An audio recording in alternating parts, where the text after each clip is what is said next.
Hey everybody, Jason Wehrli with Wehrli Custom Fab Side by Side. As you can see, we've got some carnage on our Honda Talon here in front of us. What we're going to show you today is our DIY front bumper mount repair kit.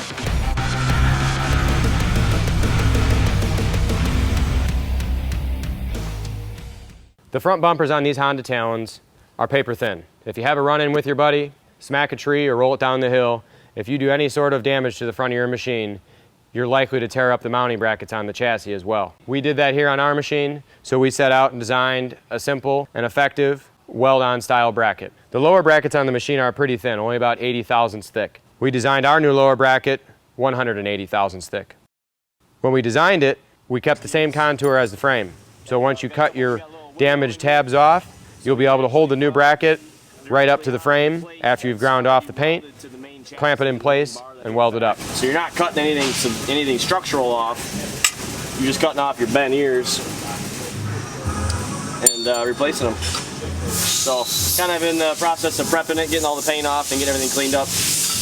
Once your lower bracket is tacked in place, the new bumper will help locate the upper bracket. Now the upper bracket is a little bit more complicated.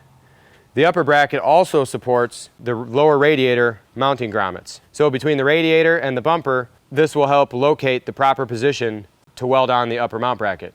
You'll cut off the factory mounts on the chassis flush with the upper control arm mounts, and the new mount bracket will sit right in place with several points on the backside to weld it in place. These DIY repair brackets are sold as a kit together, or you can purchase them individually if you only need one.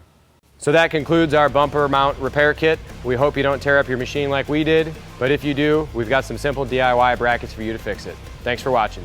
Make sure to follow us on social media and subscribe to our newsletter. That is where you're going to find updates about new product coming down the line and be the first one to hear about when new product is going to be available.